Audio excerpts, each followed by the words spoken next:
Okay. Welcome to EPG Pathshala. I am Dr. Rita Chaudhary of the Department of Ancient Indian History and Culture, University of Calcutta. I am presently the head of the department and an associate professor.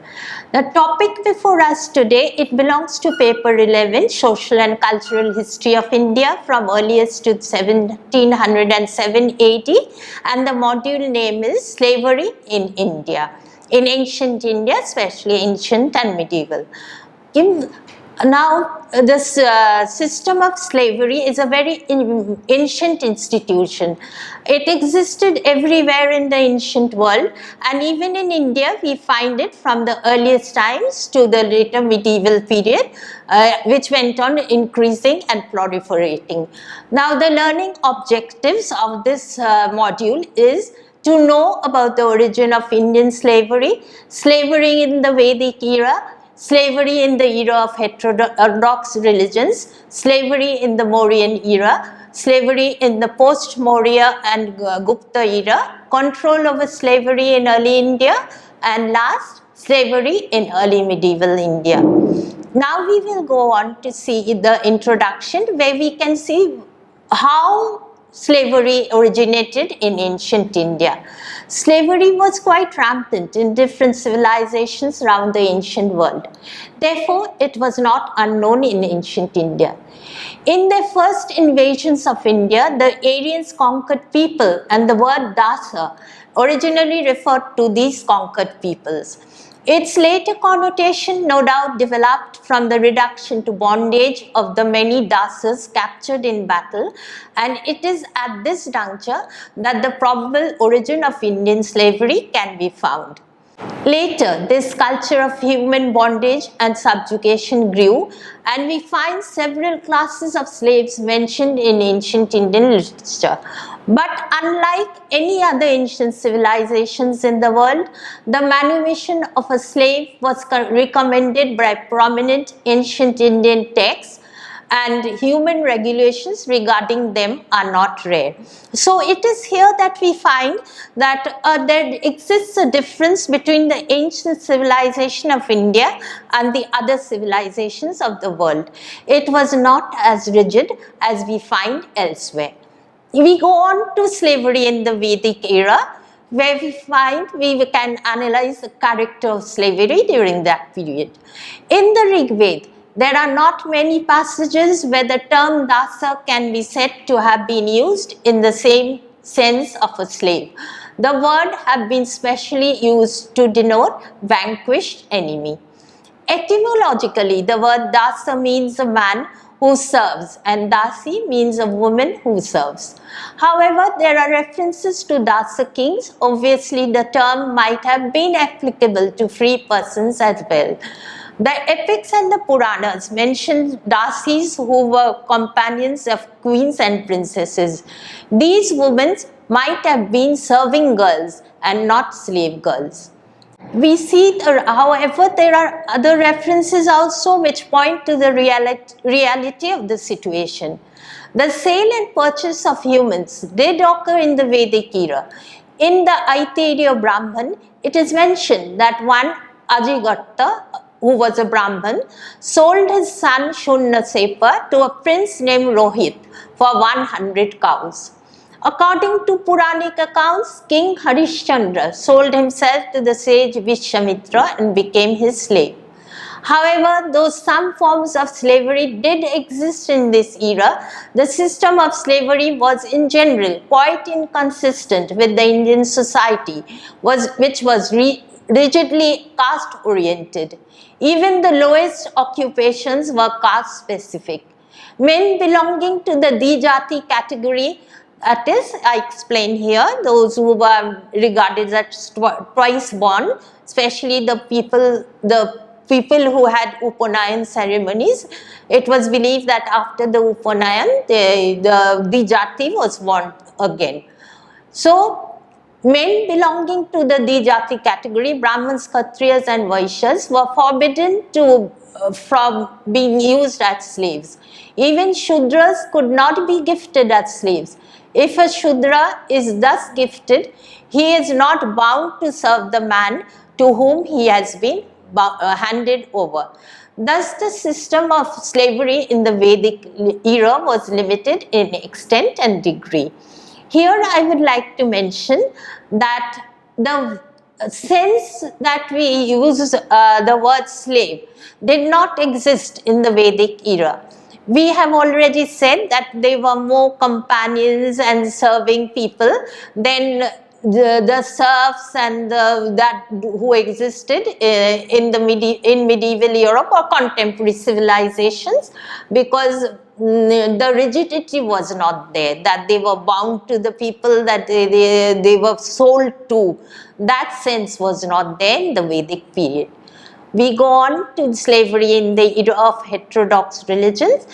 I have already mentioned that this was a time which was a watershed in Indian history, because it is from here where the thought process, there is a difference in thought process than the previous era. So, and we find during this time that there was technical progress, changes in the ways of thinking and in the attitude of the people. So, with technical progress, there was a corresponding rapid development of the institution of slavery. There were now various types of slaves, and authors of heterodox religions started classifying them in accordance to their origin and functions. In the Pali canonical texts, we find women slaves categorized as follows into 8 categories. They were the Kulodashi, a woman slave of a high family; the Nati Dashi, a slave woman working in a rich household; the Devadasi, a slave working under the spell of a god; the Vanna Dasi, a slave prostitute; the Kumbhodasi, a slave of the pitcher; the Vihikotika Dasi, a slave who removes the husks from the rice; Dasi cha Bhariya cha means a slave wife; and the Jakho Dasi, a slave jockey. These are the various classifications of slaves that we find. Now, the idea may be that there was a glorification of slavery during this period, and let us go on to how these slaves were treated. That there was rampant cruelty and subjugation of slaves in this era is evident from Pali canons, which give us more examples of cruel masters than kind and generous ones. For instance, there is the case of one slave girl, Rojchumala, who had been badly abused from her childhood. Even when she grew up, she was liberally beaten and tortured by her mistress. Unable to bear this cruel treatment, she went to the forest to commit suicide. Even slaves owned by devoted Buddhist mistresses were treated cruelly. Thus, Punna, a Kumbhodasi, had to fetch water from the river in winter, for she was afraid of abuses and threats from her mistress. So, we find that even when the thought process was changing, that was also the time when we get such instances of cruel treatment being handed out to slaves, especially female slaves. But let us go on to what Buddha had to say about slavery. Buddha did not venture to abolish the institution of slavery, but at the same time, he never gave approval to inhuman treatment of slaves. He recognized the importance of the work carried out by the slaves and therefore laid down 5 essential rules which were to be followed by his devotee householders: assigning them work according to their strength, supplying them with food and wages, tending to them in sickness, sharing with them unusual treats, and granting them leave at times. Buddha did not, surprisingly, Buddha did not say that he could not keep slaves. What he recommended was when people were keeping slaves, they were to be treated humanly. So he gave gave out these 5 treatment rules for treating them, and let us see if his teachings had any effects in the next period. Now, Pali literature indicates that under the influence of Buddha's preaching, some masters had begun to treat their slaves in a human manner. For instance, some slaves like Katyayana were placed in high positions like storekeepers, treasurers and private secretaries. Slaves were now divided into two categories on the basis of their tasks: agricultural slaves and domestic slaves. Some slaves were employed as doorkeepers while others worked in monasteries. Slaves also formed the retinue of the rich and the wealthy people. But slave girls like Pingolo were suffered as she could not leave her master's house even at night to meet her lover, and beautiful slave girls were often kept as concubines. So the data that we can gather from the canonical text is ambiguous. Sometimes we find that they were being treated kindly, but there are other instances of unkind behavior being meted out to them. Now let us see what we can gather about slavery in the Mauryan era. Because this was the period when we get a lot of data from especially Megasthenes' Indica and Kautilya's Arthasastra, and not to say the least about the rock edicts of Ashoka. The Mauryan administration was greatly influenced by the teachings of Buddha, especially during Ashoka's monarchy. The 5 essential rules of Buddha as regards treatment of slaves affected Buddha's dharma. While inculcating his well-known law of piety upon his subjects, he included the kind treatment of slaves and servants in it. This is evident from the inscriptions of the 9th major rock edict, which has been found in different regions like Ginnar, Eraguri, Dhauli, Junagadh, and in various parts of India. However, the inscriptions and rock edicts also proves that slavery existed in the Mauryan era. So we get a lot of different data from different sources. That we have a lot of sources in the regarding the Mauryan period, and we get a different kind of data from them. Now, the most important source during the Mauryan period is, of course, the Arthasastra of Kautilya. Let us see what the Arthasastra has to say about slavery. The Arthasastra in many ways is liberal towards slaves and laid down regulations which were appreciably milder than later day Shastrakaras. 1. The sale of children into slavery is explicitly forbidden except in dire emergency. Slaves were entitled to own and inherit property and to earn money freely in their spare time. Slaves of the upper classes cannot be forced to perform defiling duties. The chastity of slave girls is protected. The master who rapes a slave girl must set her free and pay her compensation. If she has a child by her master, even with her own consent, both mother and child became free. A promise made by a man to sell himself and his family into slavery is not binding. Mlechas, especially the shoppers and the javanas, were not punishable if they sell or pledge their children, but the Aryan belonging to the four castes cannot be reduced to slavery.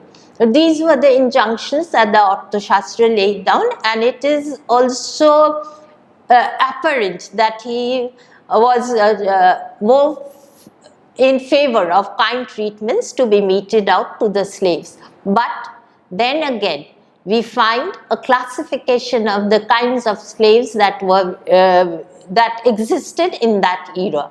Amongst them were the Dhaja Rito, captured in battle, Atma Vikrohi, who sells himself, Udar Dash, one who is born of a slave woman from a slave, and Ahitika, one who is a slave out of debt. The human regulation of the Arthasastra towards slaves is unique in the records of any other ancient civilization and reflects contemporary Mauryan laws and administration. Over here, I would like to say that Arthasastra is essentially a prescriptive text. So we must be careful to take the data that we get from here as reflecting the real situation. It may not be as bright, may not have been as bright as we see, as we get the idea from this text. It is therefore not surprising that Megasthenes declared that there was no slavery in India, because in the Greek sense of term it was really absent. This declaration, however, reflects that India has never been economically dependent on slavery. The Indian laborer, farm worker and craftsman were essentially free citizens. Although provisions were made for the sale of slaves, slave markets were unknown in India and slaves do not seem to have been a regular article of commerce. Now, before we go on to the post-Mauryan and Gupta era, I would like to add that the types of slaves that we have enumerated can be said to be unfree citizens of that time, of those times. We cannot say their character were not the same as the slaves as we find in Greece, because the slaves could become free by paying their debts that they had incurred, or by being good to their masters, serving their masters well.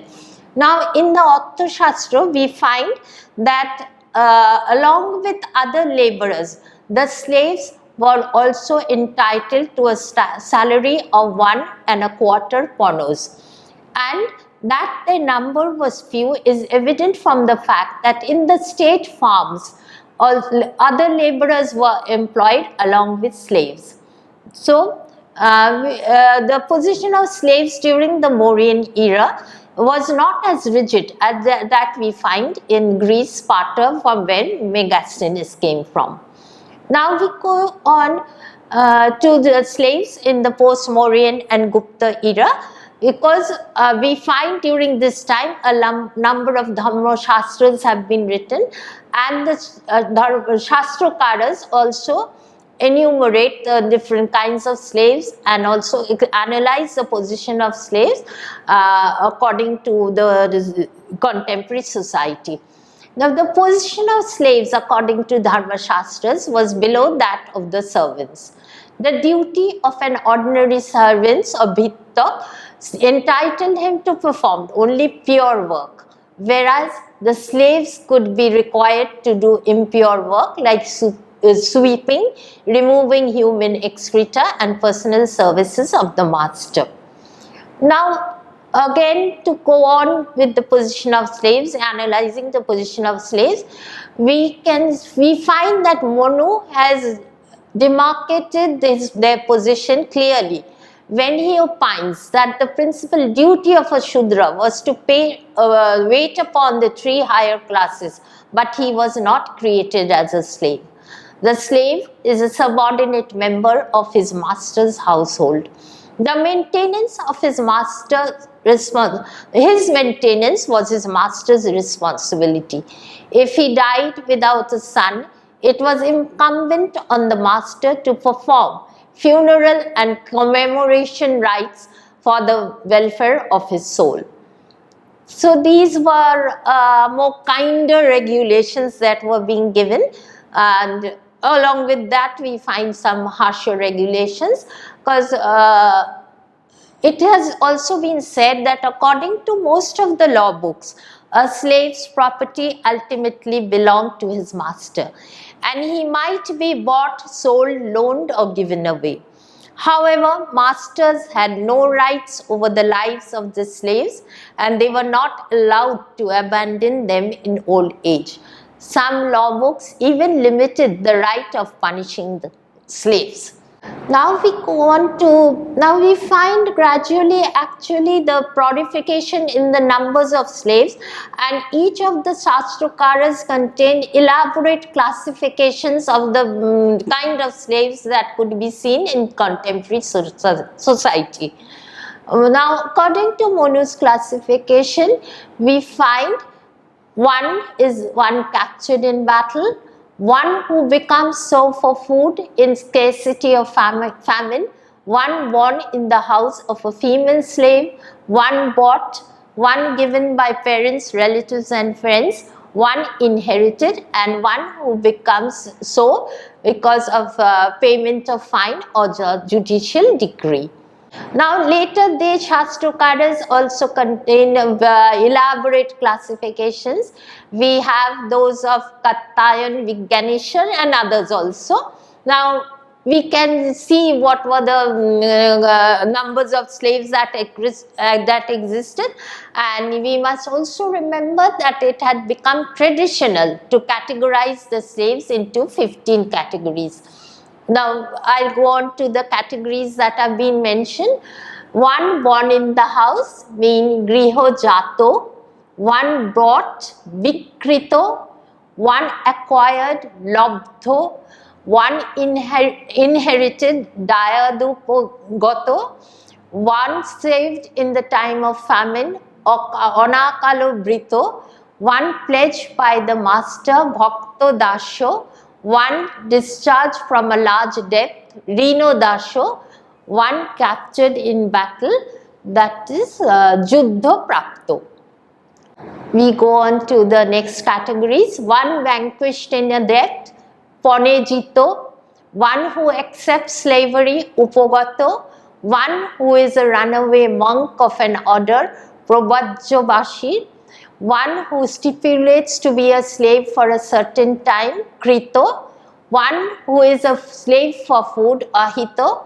One who accepts slavery for loving a slave girl, and one who sells himself, Atto Vikrito.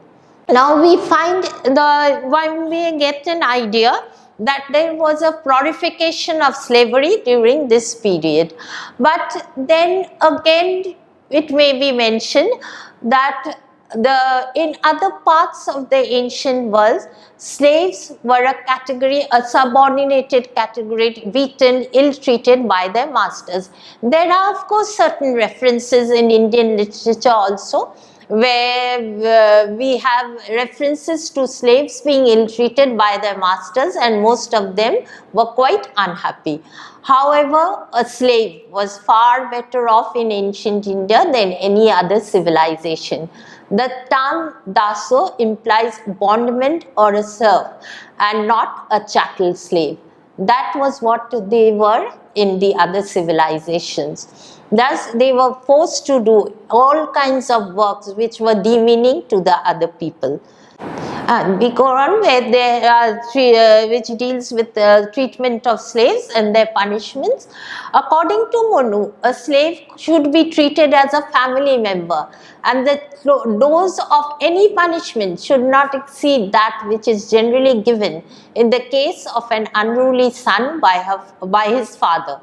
However, the Lekha Paddhati reveals that the female slaves were sometimes subjected to such cruelty and torture that they were driven to commit suicide.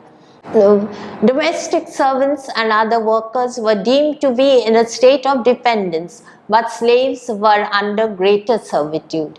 Their proprietary rights were negligible, and as they were owned by their masters, they were not able to command. They did not have a command over themselves. However, there existed liberal provisions for their freedom, and any slave who performed his duty diligently were entitled to special favor from his master. But the human regulations of the Dharma Shastras were not always followed. The master often behaved badly, they were beaten, and their lives became miserable. Ultimately, it depended on the master whether he will treat his slave brutally or will regard him as a friend and companion.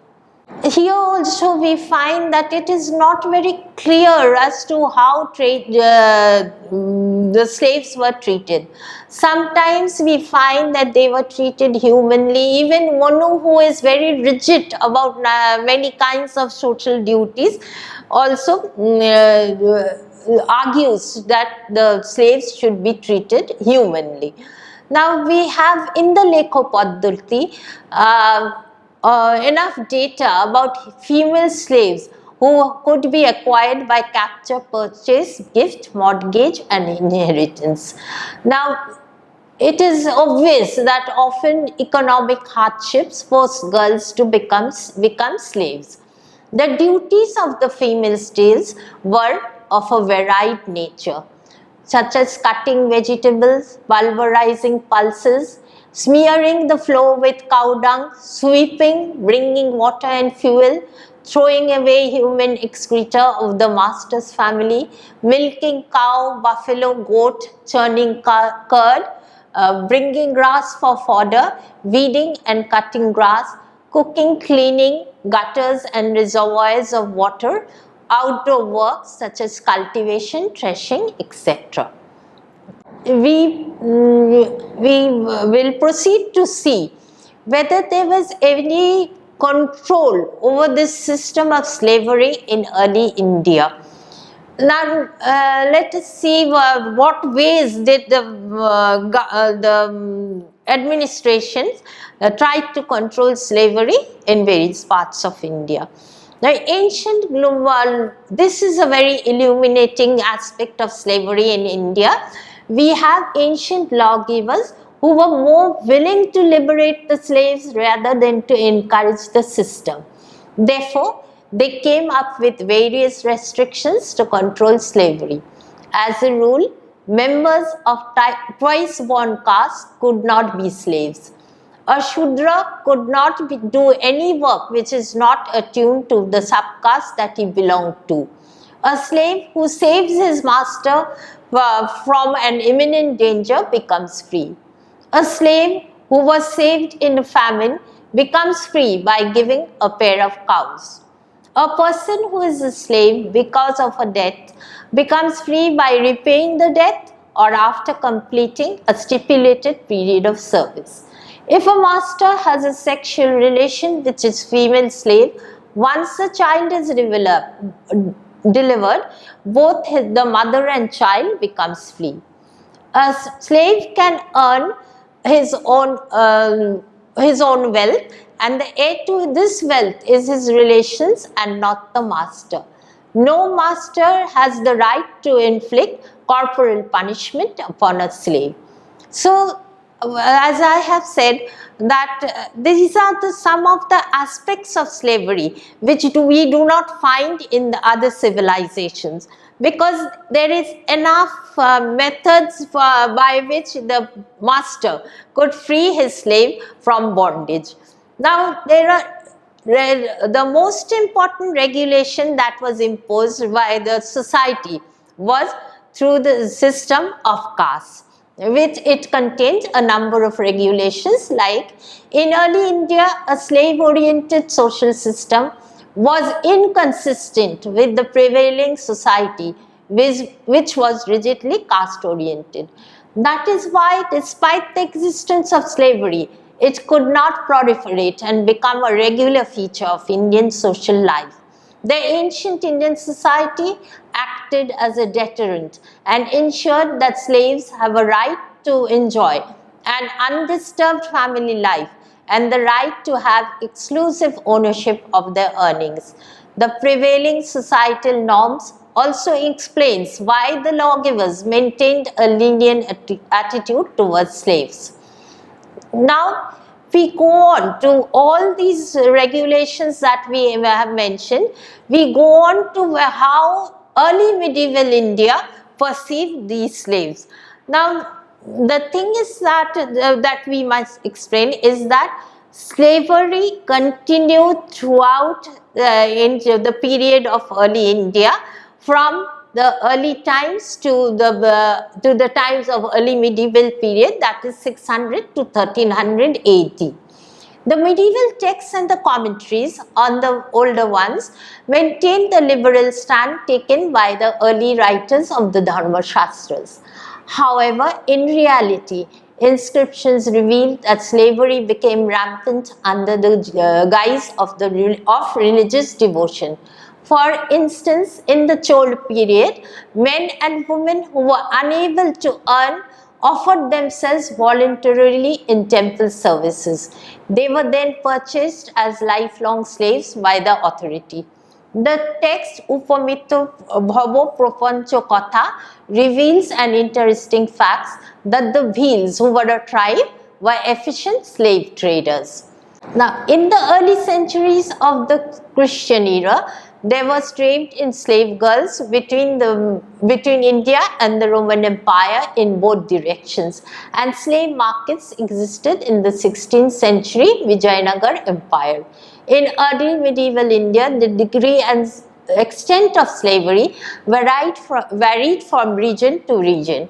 There was also a difference between the Dharma-shastra injunctions and what was actually practiced in social life. Now, I would like to give an overview of the period in early India. Before that, we must say that in the medieval period that followed, from the early medieval period, as we go on to the medieval period, the rules regarding slavery became very stringent, and we find rigidity in the system concerned. Now, and regarding an overview of the period, it must be seen that there were scholars early scholars who would like to maintain that slavery was a rigid system in early India. Now, they have taken the workmen's quarters in the Harappa civilization to indicate that the economy of India depended largely on slavery. But nowhere, they think that these the people who lived in these workmen's quarters near the granaries in Harappa were used in grinding corn, and along with them there were the dasas who were prisoners called the Dando dasas. Now, this method was followed in ancient civilizations like in Palestine and in Egypt, but in India nowhere has it been mentioned that they were slaves. The Shudras formed majority of the agricultural populations, and they were the ones who manned the farms and the industries. Now, it has been said, I have already mentioned, that the Aryas could not become slaves. Now, in that context, it can be said that the Shudras were not slaves either. Now, Megasthenes has said that according to D.D. Kosambi, he says that the slave system, which is equivalent to the ones in the Western world, could not appear here, because when the Aryans invaded India, their property was essentially tribal property. They did not have private property. So, slavery system could not develop in the same manner as they did in the other ancient civilizations. Now, Megasthenes has said that the Indians could never become slaves because it was totally forbidden. Neither did they enslave the aliens and alien population, and so and the system as a whole was unknown in India. This is so because the system as we find in early India was not as harsh as it was in the ancient civilization of Greece, and this is where he points out the difference between Sparta and India regarding the system of slavery in India. I think we have more or less covered what the various aspects of slavery in ancient India, and I have tried to give you the various aspects that we see in India during the different periods of our study. So, I hope I could make myself clear on this subject. Thank you.